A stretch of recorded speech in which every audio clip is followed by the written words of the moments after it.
TSM, and 100 Thieves. They played the top 3 teams in the league with Fox, TL, and 100 Thieves. Yeah. And so OpTic, there are no easy games left for them, right? That streak that they had were against a lot of the teams at the bottom. It was broken by Clutch, and so in order to keep in playoffs, they have to kind of play above the level that they've been showing so far in the standings. Whereas TL play OpTic, then they play 100 Thieves, Fox, and TSM. They have pretty much the exact same schedule, except of course you can't play yourself in the standings. Absolutely. OpTic have their work cut out for them, man. It's not easy being green, and they're going to have to attempt it the rest of the split, as they've already endured the first half. Pretty well, too, coming back quite strong with their small changes. The Nocturne is banned out, and the Varus as well.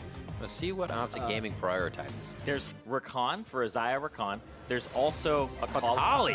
And then I was going to say, Zoe and Akali are the 2 other ones that I think may get picked up. The Akali of evil.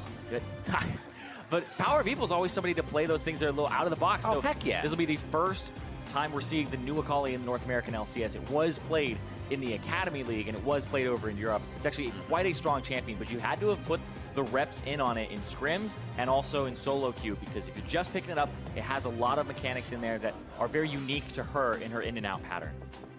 Obscure? Yeah, obscure mechanic, exactly. Yeah, exactly. Rakan. And it is like Rakan goes over. Akali has such priority for OpTic here to say we can win with this, that a Xayah Rakan goes over to Team Liquid to start things off. Which is interesting because you would potentially pick a Rakan, force Team Liquid to pick up something else. Right. If they pick Akali there. There's so many more variables with just picking the Rakan that help you. Yeah, and basically it's OpTic throwing down the gauntlet saying there aren't any counters to the Akali. So if Team Liquid are able to pick something up like a Malzahar or something like that, potentially put pressure on it in the early parts of the game and also lock her down later. Oh, ooh. I mean, he's known to do it, but you gotta always just give it the good ooh when he locks it in. Arrow's gonna be bringing back the Draven for this game. He's had it a few other times, but not this split. Yeah, I'm gonna have to go look for his overall record on this champion. Please do. I figured we actually had one during the summer here, but no, it's been Jhin, Ezreal, Xayah, Lucian, Varus, and one of the Heimerdinger games. Okay, so this is why it doesn't jump out to me. Out of his top 10 ADs, it's his worst win rate with 27%. His next lowest is 46%. So 11 games on the champion. Looks like he's won about two of them in that time, or 3 of them actually. 3 and 8 would be his overall record on the Draven. But it's just a lane dominant champion. He's gonna have Really, Kench. It's a good point, a good way to put it. They want to win the lane. Safety there for him. Now Galio gets locked in here. A lot of team fight prowess coming from Team Liquid.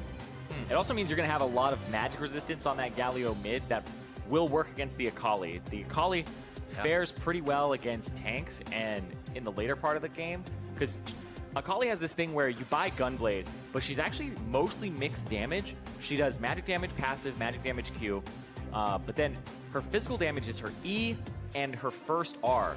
So that's why you don't see a lot of penetration items on Akali, because she does have a decent amount of physical damage in her kit. The magic damage is the bursty part of it, so you'll typically see things like a Lichbane, things like a Gunblade. Yeah. Not so much always like an Oblivion Orb or Morello, stuff like that. You will typically go for the Void Staff if you were going to go for a penetration item, and that's a little bit later down the line. But I'm interested in seeing how the Galio plays into it. Top lane gets hit. Dhokla's been focusing the Yorick. If it fits with a composition nicely, nobody really throws that ban at him as Trundle gets locked away from OpTic Gaming here. That's the other thing, too. You were asking me about this earlier. Can Akali split push? Absolutely. Because Akali is really good at avoiding things. Her E makes it so that she jumps backwards. It's kind of a free targeted dash to get you over walls, so it's reversed like Caitlyn E. And then she also has 2 free targeted dashes with her ultimate. The first one is just the physical damage. It's a little slower. And the second one, you can use 3 seconds later, and then you can jump very quickly. So in order to get out, you have 3 movement abilities, and then you also have the Obscure from her Shroud. Here's a question I actually didn't get to ask you, because I also haven't seen this mechanic in game. Can she place over wall for her Shroud, E over wall? Can she E over a wall? Because her Shroud would extend over the wall. She places her Shuriken. The Shroud conforms to the terrain. So if there's a wall there, the smoke actually just gathers next to the wall, and it won't go over it. I've only seen it in the middle of lanes and fights in the river. So it's on the ground. It's not in the air. It's a heavy smoke. Yeah. Graves locked in there. Looks like Xmithie's going to get aggressive in the jungle to start things off here. Is Kindred, yes, is banned. Second ban there on the side of Team Liquid as we get back into the picks. Ooh. Dhokla has been having a variety of champions towards the top side, and we'll see if he actually locks in something potential like that. Singed, but they may get Akaadian for now as they give that top a little more thought. Interesting. The Sejuani here will help out the Akali. It's the physical, or the melee attacks that will help stack up the passive there. The Sejuani is not that great into this composition, to be honest. You can't really nail down the Graves in the early game. He gets to bully you around and dictate what's going on off his lanes. And then catching the Xayah, the big target, with the ultimate will be difficult.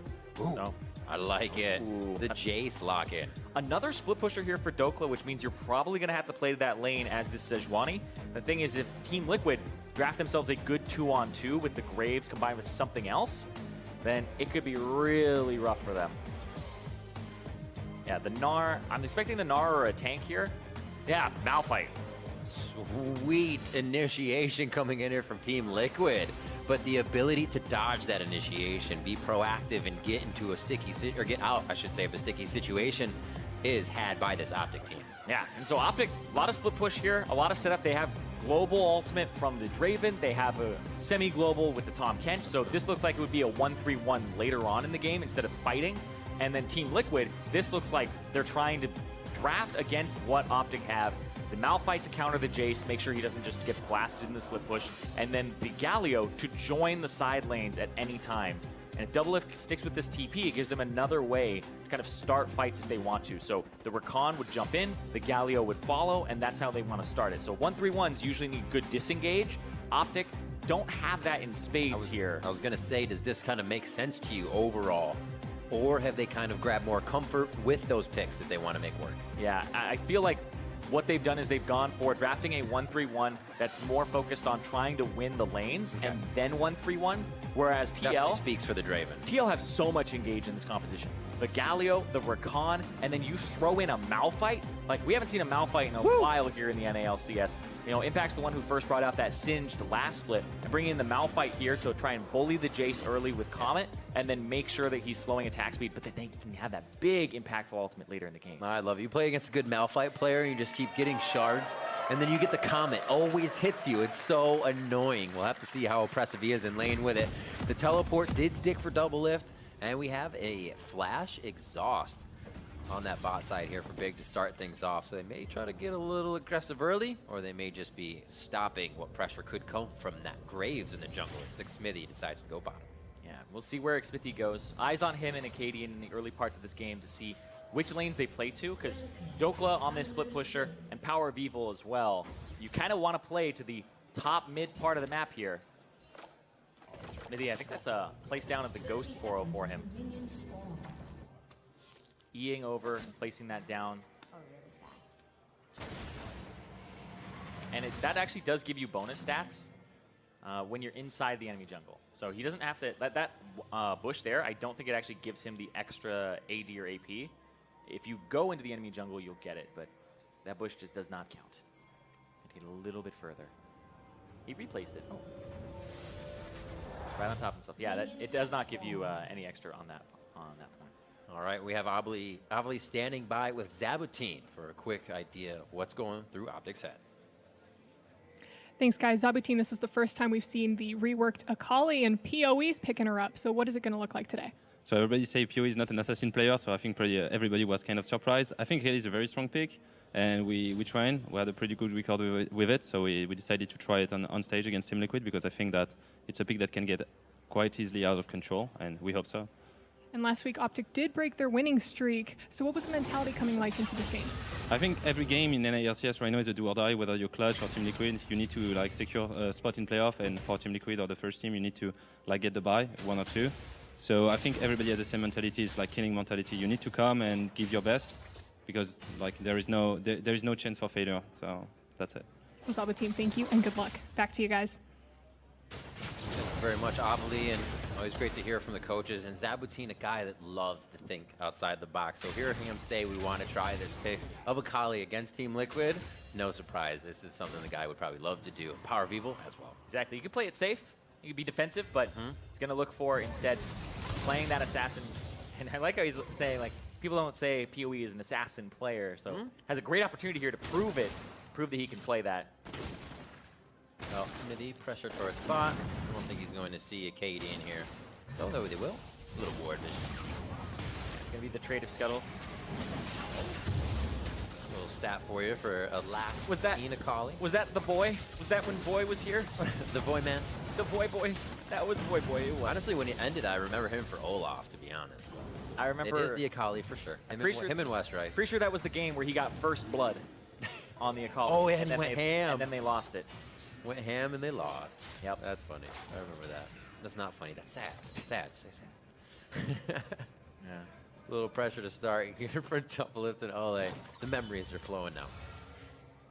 Big is going to keep Arrow safe. Ooh. Minion hit there. Yeah, down a lot of CS because the pressure and the fact that the Graves was on the bottom side. That's the thing is, CS will lie to you sometimes because in solo queue, a lot of people don't care about their jungler, much to my dismay. But in professional play, you only get to play up if your jungler is near you, right? So they can't play up because they know Xmithie's on that side for the side of TL. And so OpTic have to cede all of the pressure in the bottom side and play defensive because otherwise you're kind of trolling. And like, you know the jungler was there. See a bit of a roam here already coming in from powerOfEvil, making sure he has vision, but also doesn't catch where Xmithie is fast from privy information. Yeah, throws down, I believe, Ghost Poro as well. Yeah, threw down a ward and Ghost Poro in the same spot just to get it down for the extra stats. Why not? Build it up. 5-point strikes over and over. Already has 2 levels in that as he's moving up. Yeah, so you max Q first, then you max W on Akali. The reason you max Q is there's a tied mechanic to it where once you have it as the max rank, it actually gets bonus damage against minions and monsters, so it helps your wave clear. It does about, I think it's 1/3 extra damage against minions and monsters when you max it. So to encourage you to do that. And then the Twilight Shroud, you rank that up because it actually restores energy on cast, and that goes up with rank. So restoring that energy is big for your combination. Yeah, especially healing. Yeah. So you lower the cost of 5-point strike. You increase the amount that you regen from using Twilight Shroud or restore from Twilight Shroud. Whereas the Shuriken Flip is physical damage. It's mostly a gap closer, so you're not going to be using it mostly for damage. It's just to mark them and kind of go back, get your passive, and then come back in. And visually, when you're watching Akali, she has 200 energy in the yellow bar. 180 will allow that heal to come in from Q. So if you kind of see an Akali waiting to cast a Q, get the upper hand there. It also turned color, so it's a bit easier to identify. Yeah, she's definitely more energy gated than cooldown gated. Yeah. And the way she gets energy back is Twilight Shroud, just passive regen, which I believe is 10 every second, and then also 90 energy. Yeah. Sorry, that's your. Yeah, the 5-point strike costs 5 less every rank. Right. So it goes down to 40 or 80. Sorry. And then the Assassin's Mark for passive restores 10, 20, 30 based on your level. So you eventually get to a point where you have a lot going on for you. Hold on, PowerOfEvil. He's gonna move back. There's the E. One.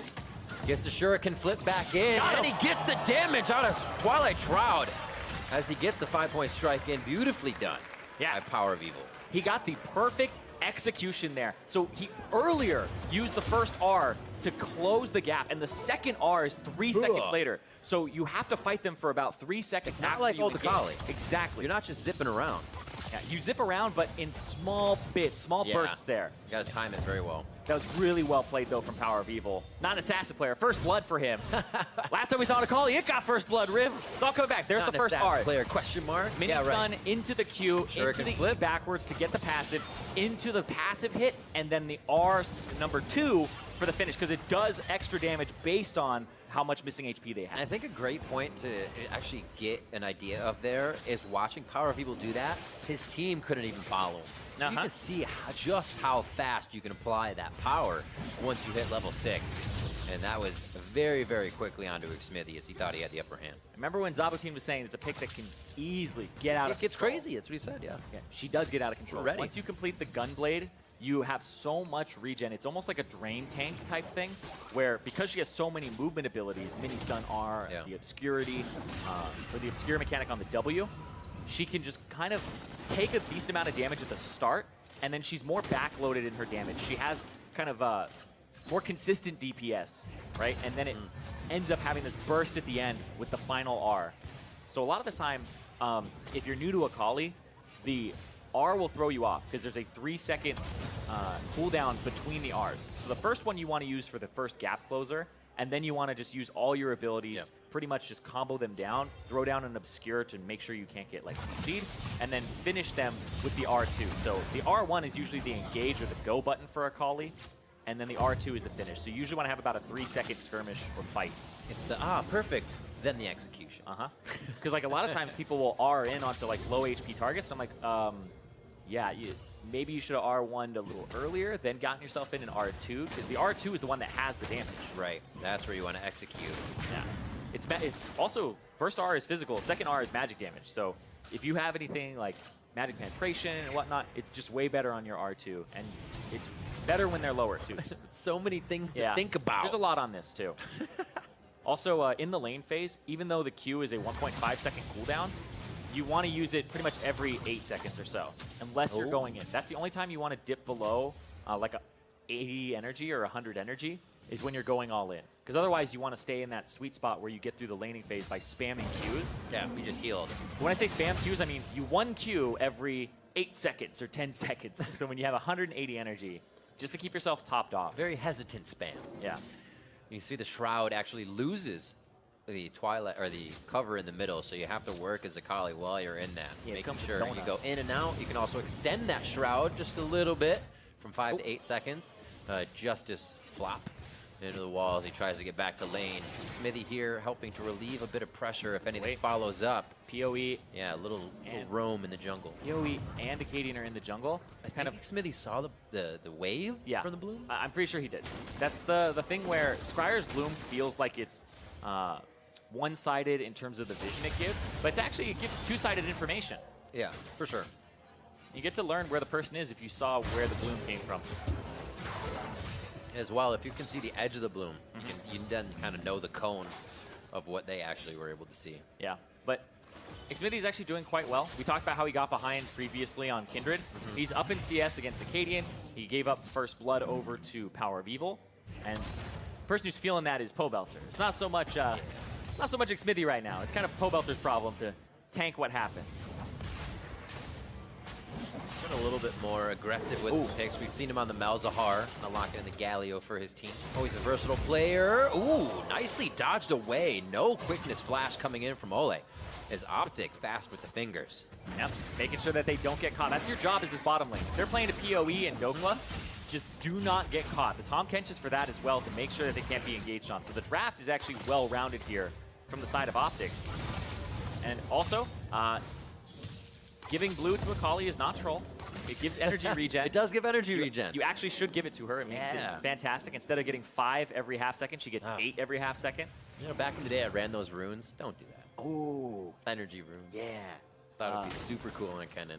Yeah. On Kennen, I didn't think it was that great because you can. You don't really need to stun gate multiple people, right? You just usually have enough energy. Yeah. I don't think Kennen's like cooldowns were enough. Were like short enough to warrant it. That's funny. No longer, though. Yep. Rift Herald picked up here for Akaadian as they back that.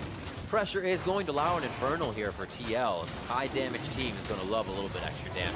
Won't do much early, they may be able to help a little bit later. Push in from powerOfEvil to keep themselves safe. 115 to 110. As you expect Galio to fall behind a few CS, just kind of AoE wave clearing at the turret. Yeah, just trying to stay safe, but I think Pobelter's job in this competition is to make sure he just doesn't get destroyed by powerOfEvil, and then he tries to contain him as much as possible. Yeah. The fights will most likely go in favor of TL because of the fact that their composition is a little bit better built for team fighting and avoiding and engaging, and OpTic's is more split pushy. So if you can have powerOfEvil kind of be held down by Pobelter, then he's done his job. But also you have to worry later in the game, the Sejuani against a full physical damage composition. I think Xmithie will probably go Black Cleaver as maybe his second or third item here, just to kind of deal with that possibility, because it's an all physical damage comp, save for Pobelter, who I think... Oh, hold on, powerOfEvil spots. Oh, was going to be ships in the night, but not this time. Dhokla is in, and Pobelter comes in for a little bit of assistance towards that top side. Dhokla dives a little too early. The Rift Herald is going to come up for them, as they say. We'll get a little something back. Yeah, so for OpTic. Akaadian throws that one down, but they did get there faster with the hero's entrance. And made it so that, nope, Dhokla caught up in that. Oh, whoopsie. Yep. And it looks like he's gone for Bilgewater Cutlass, just so he has some sustain in the lane, it actually feels really bad when your opponent builds Bramble Vest and then you're kind of pushed out of the game. So has that for the lifesteal, and now he's going for the Black Cleaver because he's going to need it against this big Malphite. You're always just taking the Qs all day. He's like, let me get some of that health back. Yeah. It's good that you don't let those things kind of deter your mentality in lane. Here, Dhokla will see goes a little too early. When was it? He just walked up too early. Engaged on immediately. They found so it didn't really Xmithie return damage. Yeah, Xmithie almost gets dropped there. That's the thing is, like I said, the 3 seconds between the execute or the second R, so powerOfEvil couldn't really jump in that quickly. And I also think he didn't go back and complete his Gunblade by then, or else there would have been an active behind that that would have had a lot of damage. So, but the Gunblade is completed. It's a very early item power spike here for powerOfEvil, who on the Akali, because she's a melee champion, she gets bullied in the lane phase by range champions. The Galio is not going to bully you during the lane phase. And the fact that he got first blood just means he's going to be able to regen. You saw, instead of going for the revolver, he went for the Bilgewater Cutlass, just kept his CS up above the 10 per minute mark. And powerOfEvil is in a position where the Akali is good to go. It was kind of the fights we were talking about a little later. You don't see too many of. You kind of get it from a Darius with a stand your ground fight. So you're like, oh, she's going to die. But then she gets back 100 health. A few more hits. Oh, wait, there's 300 health. And you're like, why isn't she dying? You used to get that out of Cassiopeia as well, and you just continue to stand your ground. I love those kind of fights. Yeah, because right now, the Q has a AD and AP ratio on both the damage and the healing part of it. So when he throws out the Q and he's near full energy, he's going to get about 110 HP back, and then he's going to have the damage from the Gunblade actually come in and count towards that, or the healing part of the Gunblade. So not only is he just getting the base heal from the Q, he's also double dipping on that ability with the Vamp. That is how it works. Little lock up, yeah, charged up. He already had the channel going. Taunt's going to keep a bit of damage off of powerOfEvil. Attacks one. As he decided to go in for the next one, he does not. Even with Arrow and Big coming in the Abyssal Voyage, Pobelter just punched the Arrow. The taunt's going to come in. Impact hits in hard with the Unstoppable Force, and they're going to be able to charm up very quick and take down Arrow. Big falls fast just after. And Team Liquid continues to clean up on these fights. They're not there, and then in the blink of an eye, the entire team comes out of the woodwork. Yep, that's one tanky boy there for Pobelter. Takes a lot of damage, and he doesn't even go down. And then everybody just reinforces. You saw PoE was trying to engage. Arrow just walks around, wrong part of the neighborhood. They all just engage on him immediately. Interesting. I was wondering what the Draven pick was for, but looks like Arrow just wants to chunk people out. Hope powerOfEvil can kill someone. Bloodthirster first for him. They're just using this Draven to go BAM! Yeah, and you kill this person. Exactly. And he has Conqueror as well. Ace or Predator replay. Yep, Ace or Predator replay. Pobelter gets out way better position there than if he had been stunned right before that. And so now Big and Arrow are out of position because they can't contribute in damage. Yeah. So if Pobelter didn't get that E off, he would have been pretty far behind. So Arrow doesn't have flash. It's up in about 10 seconds, you can see at the bottom. And Big can't eat him. Instead, he eats Akaadian. Yeah. Don't even know if he was in range to get him there. Maybe flash, gobble, but still, Arrow dies, Big dies, and that sets up TL to now have 3 kills and play off that engage. You're a good call on Conqueror, though, for Draven. Doesn't want to stay in that fight.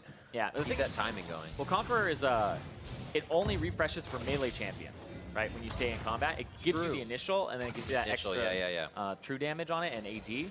But that's why it's like, there's incentive to take it on melee champions, and it's de-incentivized to take it on range champions. But Draven, you can take like Glacial Augment on him. There's a lot of different ones you can, but here it's just focused on what's going to happen later in the game. Probably going to be worrying about the Malphite and dealing damage to him. I would. That Unstoppable Force is going to be going right for Arrow, if not Big, if they're combined with each other. Make sure they take down the Savior or the damage. Oh, remember, with that win, Team Liquid can clinch playoffs with a victory here, and it looks like they're trying to add pressure the entire time, never releasing or giving up a chance. That playoff spot might slide out of view. Pobelter in a 2v1. Looks like he'll get a 2v2 in a second. Is a very fast stun and impact. That was Glacial Prison immediately, means they used a lot in defense. powerOfEvil goes down, and now it's going to be Arrow and Big running for the hills. as OpTic cannot take these fights. They look to start or gain vision, and Team Liquid instantly engages each time. Yeah, I actually think he caught powerOfEvil in his R. I think powerOfEvil was trying to R away, and the Unstoppable Force just barely caught him. So PoE was definitely trying to disengage and run to Akaadian, but it was just really quick there. That Impact saw him as soon as he was out of the Shroud, jumped right on him. They snap engage, and that's what you're looking for from this composition. So many tanks, too. They're just taking so many shots. Arrow on Draven. Draven not the best turret taker. Can't really focus and stand still, so they don't get too many shots on that. A good bit of damage from the entire team, but the resources OpTic has to use right now, they're hoping they could be better used across the map. Still trying to take this mid turret down. It looks like they'll get it with the help of Olleh. That pressure there from OpTic means we need some gold. Let's get it now. Want to open up this mid lane. So slow. Remember, the wave clear here for Team Liquid is pretty much just Galio, and then when you don't have good wave clear, your side lanes start collapsing.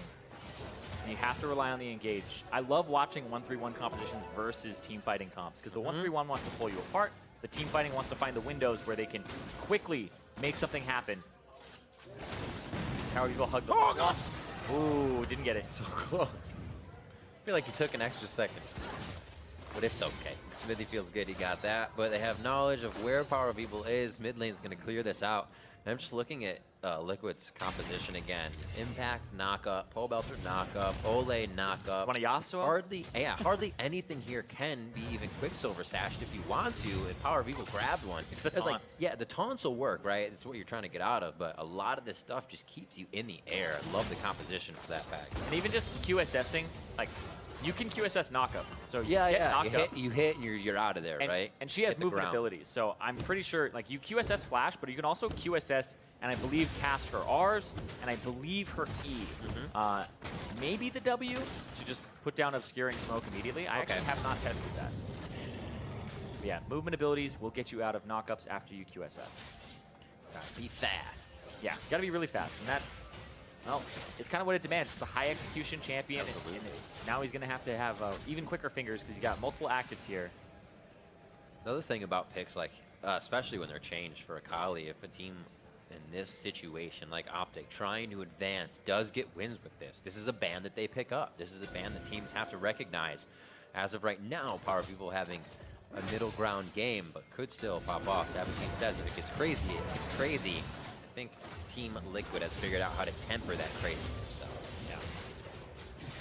You gotta watch for when the collapses come through from OpTic, though, because that's when they want things to get a little crazy for them and put you in a panic.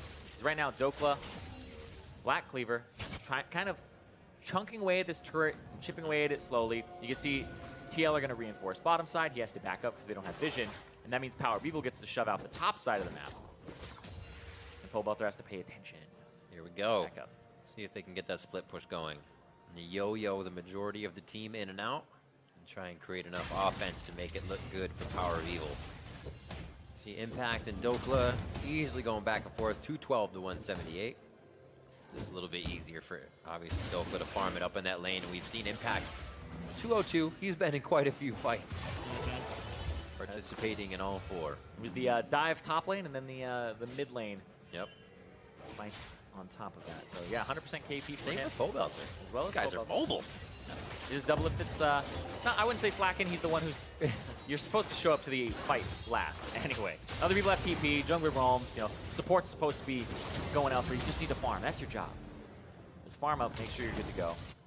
And yeah, Impact, Sunfire Cape. You don't see Sunfire Cape a whole bunch anymore on a lot of champions. Like Malphite, Poppy, some Grasp users that want to run in the lane. But this is mostly for enhancing his wave clear so that he can keep the Jayce away from this turret.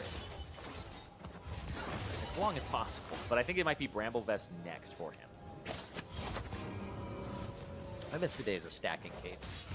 Oh, like Garen. Stacking cape or kills from death cape when your Sunfire cape still burned after you were dead. Ooh, And you picked up damage. I don't miss that. Well, Such hidden power feels bad. This You're Garen's like, body. hey, that It worked. killed everyone.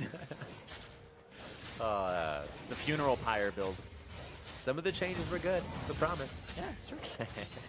I actually think back and I'm like, wow, there's been a lot of good changes. Like I was like, oh, Hell yeah. trinkets actually feel really nice. Remember back when everybody started boots and a ton of potions? Yeah, up to 5. Remember when boots were necessary because they gave 50 movement speed instead of 25, and then everybody's movement speed got increased by 25? Yeah. It's like, makes sense. Anyway. And then you have Zoe. No, why'd you have to do this? You ruined a great thing. 4-1, 22.5 minutes here. It's been kind of a lull. Once OpTic said, hey, TL is countering everything we're trying to do. Let's see if they want to pressure. It's been kind of TL now pushing in mid, OpTic being patient. I think this patient is going to come down to a ward war. Who is going to attack first? Xmithie knows about patience. Like we said, he talked about it earlier. He said, if things are going bad, things are going good. Patience is kind of one of the things that I have as a leader in this veteran brain. And that's what our team uses to great effect. And interesting, I'm looking at kind of the build here. Oh, tried to prison. counter. Yeah. Missaru. Tried to counter engage, and I'm looking at kind of what's going on because it's now a 3-man squad versus a 3-man squad in the mid lane, and then it's just the side lanes here. Dhokla doesn't really want to hit Impact as much as he wants to hit the turret because now Impact has so much armor. Basically 3 armor items. Yeah, the Bramble Vest, actually, yeah. Ow. He already used the ultimate, and Xmithie's coming down. Dhokla, These fights last forever when you're against Malphite. Ooh, he could have stolen the accelerated speed. Nice by Big and Arrow. That's maybe a little too much in the resource side after the play was over. It seems like Dhokla maybe should have said, hey, we don't need this anymore. Now they're going to lose mid-turret. What a scatter by OpTic there to finally break what we had been a back-and-forth chess game in middle. But I love that from Xmithie because For sure. you don't know if they wouldn't have used the Tahm Kench ultimate if they didn't think he was getting ganked. So That's true. yeah, as soon as they saw Xmithie, it was like, we have to go. And so they have to commit to it. And Xmithie doesn't commit to it. He backs off. And then it's 3 versus 1 in the mid lane, or 4 versus 1, because they brought down Pobelter from the top side, who's building full AP, by the way. He's saying, this is not going to be a composition that's over-indexed on physical damage versus a Sejuani. Yeah. They're going to have a lot of magic damage here from him if he gets his combo off. Good damage from Dhokla as Impact just stays. He knew he was backing, so gets those minions for himself as we look around the inventories. A few more core items being brought up. 2 now for bots. powerOfEvil, full Mercurial Scimitar. Yeah. Going fast. So he actually wanted a little bit of damage in there. Even saying, hey, we have AD, but I'm going to go ahead and hybrid this one out. Yeah.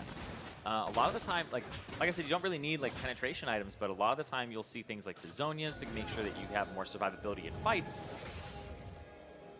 Very interesting, actually, to see that he went for that. I'm going to check it really quickly because there were changes to it where Mercurial Scimitar now costs less gold and has 15 less attack damage on it. Heck yeah. Maybe we can get Mark to talk about it. He's going to be doing a test for a station for Akali after this. So if he can check that out and be like, why is this good? Okay. Mr. Z? Bonus Akali tip. So you know, sometimes you're so excited. Sometimes you're waiting for like 5 extra gold in the fountain. What you do is you walk out of the fountain, place your shroud down like 10 feet away from the fountain, E to it, back up into the fountain, Get your gold. and then get your gold, buy the item, and then press E again, and you're back out there. So you can use the shroud as kind of a setup to get out of the base 2 seconds faster. So Seems like a lot of work. shout out to BoxBox. Saw him do that one. With his controller. No, he doesn't. Not anymore. If he did that with Akali, it'd be impressive. So the potential here for, obviously TL's looking good for playoffs, but OpTic can kind of snuff that by on TL here. So that would feel pretty good for them, as well as move OpTic up in the standings. 7-7, a pretty good spot for them to be in after that first half being so difficult for them with only 3 wins and then having 4 straight here in the back half of the summer. So finding a bit of a surge there, OpTic feeling much better. And Dhokla was able to be a pretty big catalyst in that with the team understanding side play, just kind of bringing out a few of his own picks. So it's kind of like they've said, hey, everybody, you need to do your part as we come together here towards the end of the split. And OpTic has been seeing the light. Yep. And OpTic's 1-3-1 has been great at kind of pulling teams apart, but TL are now doing a great job of playing to their side lane. They're able to read it. Yeah, you're not seeing that same pressure from Dhokla, who's now forced to go for a Last Whisper as his 2.5 item here. This is to check the Baron. Whirling blades. And they're coming back. all the way back. off. Ooh. I actually like that Akali skin a lot. It looks like Kindred. Not gonna lie. Oh. Flaming Kindred, yeah. Quick cleanup. Oh, nice gold. Always feels good to be able to get a whole plethora of wards when you head out through with your sweeper. We'll see what kind of inventories we have now. Not even a final item. More Quicksilver Sash, though, for OpTic side, so they can continuously keep themselves safe. Definitely for Big. He wants to be able to find Arrow and keep them safe. All this damage, Unstoppable Force, dodged out with a flash. Definitely coming up before that cooldown will be up for Dhokla. And that is now going in Impact's favor quite quick. Yeah, and that's kind of the issue you run into when you don't have a strong 2-on-2, where Dhokla is not ahead of Impact in a meaningful way. Impact got killed. Even 30, 40 CS? Yeah, he's 40 CS up, but the tank items are a little easier to get your inventory.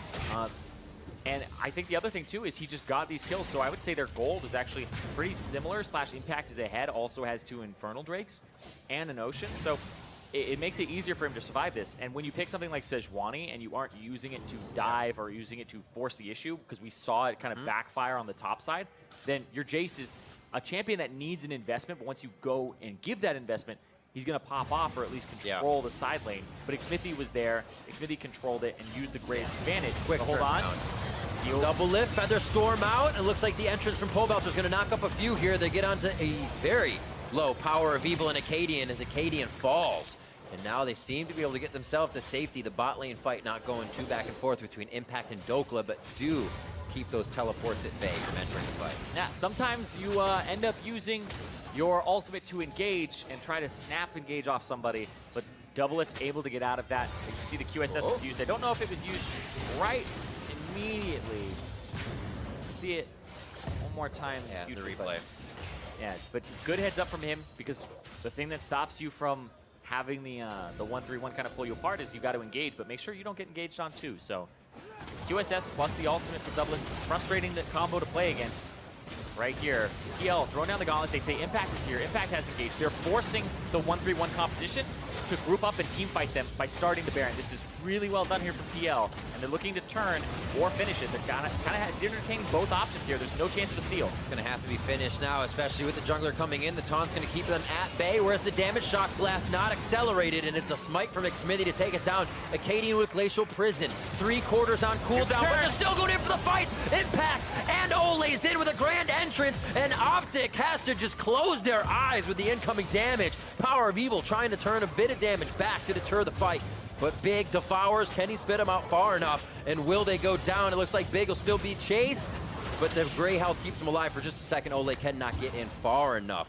And Team Liquid get Baron and come out on top of the fight. Yeah, they're pretty tanky right now. Team Liquid able to tank up the Baron, have the engage come afterwards, and because they had killed Akaadian, one member down, they said, all right, we're forcing the composition that is not suited to fight us to force a fight onto us or give up the Baron and try to get something in return. OpTic said no, they'll fight for it, and they end up losing 2. God, this Team Liquid composition is good offense and in retreat, because we see what the retreat looks like right here when they want to engage. Yeah, it looks like DoubleLift is kind of the person they want to pick on here. The Baron goes down, they're kind of all right, retreat. Yeah, but then you see right here, Olleh and Impact ready to bam. They both go in. That was simultaneous. Impact hits the front line. Yeah. And you saw Olleh hits the back line at the same time. That is very clean in terms of turning right now. Team Liquid very decisive. Clean up a little bit more of that fight. Not any more kills, but lane pressure. And they were able to take down that second tier top turret, as you see. And now Team Liquid starts to encroach that vision very deep into the side of OpTic's jungle. Able to clear out quite a few wards as well. Olleh, he'll get to safety here in the shield as he needs to. Yeah, and Team Liquid just... Oh man, they don't even care. Rolling the Drakes, walking straight up. Yep, strolling through. I mean, they have the Baron buff. Time is of the essence to use this. That's true. DoubleLift is pushing the bottom side of the map. Big's going to go for an engage, and they're looking for Pobelter. On to Pobelter. A lot of damage now from powerOfEvil as a Void Staff quickly finished up in his inventory before he even gets the boots done. It killed there. On to Dhokla quickly. It's going to quickly as well be Big down, and even faster in that sense. Minions pushing down into the mid lane. And it looks like Arrow's forced to back off. Same, kind of a mirror here from powerOfEvil. They're not even close to helping defend the base. Yeah, OpTic don't have enough damage to collapse and kill either Pobelter or Impact fast enough for everybody else to get there. You saw DoubleLift TP in. Impact was able to get the ultimate off, and it's just so fast at how they pull the trigger here. They're going to try to end the game 32 minutes in. Olleh in, Olleh out. No ulti coming in, however, from Pobelter. He just wants to get the taunt down. 3v2 situation. So they had 3v5. As the party is continuing here for Team Liquid, as they are able to take down Akaadian and the rest of the team. powerOfEvil says, walk this way. Xmithie just misses collateral as they get the last few hits on the turret. Who pulls the gold into their pocket? It's going to be DoubleLift to get that extra gold, and Liquid lock in a playoff bye. And the Spring Split champions will have a chance to defend their title in the summer playoffs. Gotta feel good. A pretty surgy season all around. A few here and there's that we're able to identify problems in a lane, but Team Liquid was able to shore up those instances and come out strong. Now looking at a 6-game win streak in the back half of the summer split. Yep, and then they have the teams that are right around them with 100 Thieves right below, Echo Fox as well, and TSM are their last 3 remaining games. Yeah. They've locked a playoff spot. They win one more, they lock a playoff bye. Especially if they're taking down 100 Thieves in that match, they will lock a playoff bye for themselves. A lot of teams as well are looking at OpTic's schedule to say that's our position to jump into. TSM sitting back there, LCS Gaming, who suffered a loss today. Much need to find these wins for OpTic, who, like we said, has one of the toughest schedules. This will not be easy. We already saw the toughest. They try to pull out something here and kind of turn that schedule on its head for themselves. Team Liquid was still able to bite back. Yeah, Team Liquid able to not fall into the 1-3-1, the split push that we've been seeing, kind of backdoor people's bases, pull them apart with things like split push Gnar, Jayce. Here, though, it was quick team fighting, force objectives, force them to fight you. And that's exactly what you want to see from a team that's going to be representing the championship in the playoffs. That's right. For more on how Team Liquid secured their spot in the playoff, let's hand it back off to Avali and the victorious mid laner. Thanks, guys. Pobelter, congratulations on being the first team to lock in for a playoff spot this split. I mean, and you guys are also just 1 win away from securing a bye. So how motivated are you guys to pick that up? Oh, I didn't even know we're 1 win away from securing a bye, but that's pretty cool. So yeah, I mean, we're gonna try really hard to win, get that bye. And I wanted to ask you, you played against PoE's Akali today, a kind of a surprise pick for us. What did you think about it? Yeah, heading into the match, at the start I was like, there's no way he's going to play Akali because he always plays champions like Orianna Syndra, and then DoubleLift was like, no, remember he played Talon a lot too. So it was kind of like up in the air whether or not he would play it, and then I actually didn't have that much practice against it, but I think I was able to put up pretty good performance against it, and then I think just as more time goes on, I'll understand more what the champion does, because some of it is still like pretty confusing what she does, and yeah. Do you think we'll see more of her this weekend? Akali feels a little OP when I played it, so probably, but she has some, I don't know, I feel like she has some really strong strengths. Like at 6, she can pretty much 100-0 any squishy in the game, like legit no counterplay, and she has so much mobility too, but she can also have moments where she's really useless. Like I think Galio was a pretty good pick against it. Today I learned Akali is OP, but Team Liquid is still leading the pack right now at first. So what's it going to take for you guys to pull off these back-to-back championships? I don't know, win? Win and what else? Tell me more. Practice hard. All right, he's going to practice hard and he's going to win. Maybe the analyst desk can break it down a little bit more for us. Thank you. If only I knew it was that easy to win a championship. Either way, Team Liquid coming away with a big victory here. We got our first Akali of the North American LCS, and although it did fall down in defeat, I do want to dive into this pick because it's seen a lot of prevalence in the European LCS, both as picks and it's hit the ban table multiple times. So we did pull a replay. The first blood picked up by Akali, powerOfEvil piloting this one. Yeah, and there's one thing about being level 6. There's the other thing about the guy you're hitting being level 4, so his health pool is not that big. But he obviously gets the first dash in, gets the stun, Qs E's to reset his passive, jumps back in, and then he still has R2, gets an energy refund by putting down a Shroud, and executes. There was a moment there where he could have gotten one more passive in there, but that's very complex, and that would take like an Akali expert to break down. Right. Someone like Mark I don't know. Z, Do we have one of those? who is perfect at the champion? Excuse me. Do we have anyone in the building who's really good at Akali? I might have the mind for it, but definitely not the mechanics. But hopefully I can at least show some stuff on Akali. It was played a lot in the Challenger series. A lot of the Challenger pros Academy pros think that she is broken, and there were a lot of games of it last night. Some of them looked more practiced than others, and I want to point out a couple things that I saw.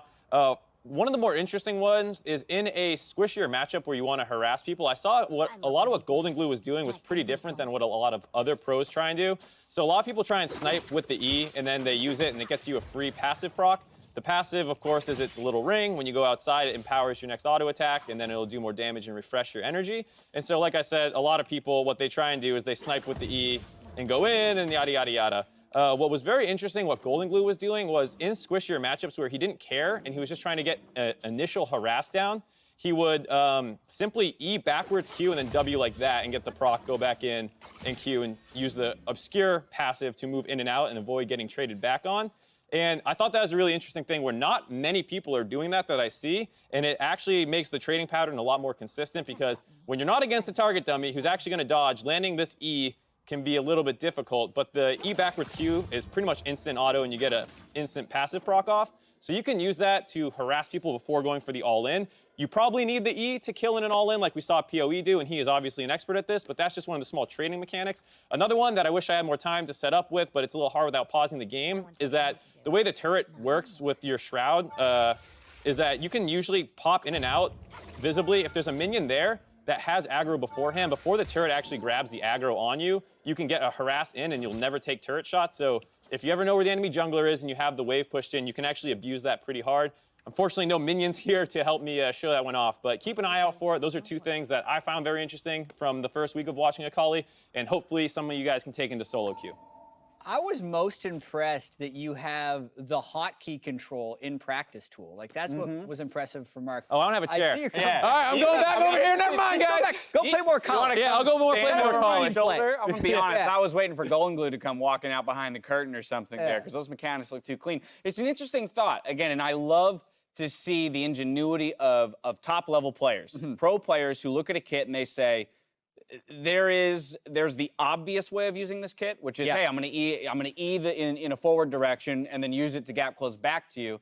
Or I can use it as in what feels like a crazy, obscure way to use it to close a gap and make, as Mark said, more efficient trading. Exactly. And as Pobelter said, he also didn't really know what to do against it. I was talking to some Academy players and some pros backstage during that game, and most of them are saying, we've played 3 games of it, 4 games on it. Most guys had about 2 days before the start of the weekend where they realized it was good. Right. So it's super raw what these guys are practicing on Akali, going in with not that much practice. And that's why I like that OpTic did it, because PoE thought he had a pretty good handle on the champion, and the fact that Pobelter had a pretty good pick into it in Galio is a risk that I think was worth taking for OpTic. I was going to say, it also speaks to me just as an OpTic pick based on the way that they've been choosing to play most recently from a strategic point of view. We have seen them indexing into the 4-1 split push where Dhokla's the man charged with setting up the side lane pressure. This time around, looking at that 1-3-1. So continuing down the rabbit hole of the split push,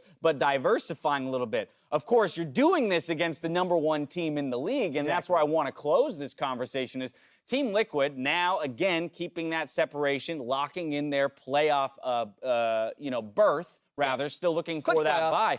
They look good, and they looked good in stuffing a brand new pick and strategy. They look really good. I think stylistically, for OpTic, Team Liquid is one of their worst matchups because Team Liquid is the best team at grouping up and playing the whole map and communicating. So that's usually what 1-3-1s are looking to abuse, is teams that aren't good at that, as well as having good individual players. So this really just sets up, to me, Dash, the Team Liquid, who's on a 6-game winning streak against 100 Thieves. The winner of that one puts themselves... That's tomorrow, ladies and gentlemen, in case you were wondering. In position, like we were talking earlier, maybe Team Liquid is theoretically like a better version of 100 Thieves, but it's hard to say because of how well 100 Thieves has actually been performing post-raid and the win streak that Team Liquid's been on. And then you look at Cloud9, who snuck themselves into 4th place. Of course, FlyQuest is our last game of the day today, so that's why they're sitting at 7-7. And then TSM, with this OpTic loss, Boom, tied for 6. So again, this, while the top of the standing seems to be a little bit more solidified in 1, 2, 3, 4, 5, 6, man, that's going to come down to the wire. Yeah, and we looked at the strength of schedule for all those teams in that clump at the start of the day. OpTic had the hardest schedule. COG had a hard schedule. The easiest schedule was FlyQuest. And they're the team that needs to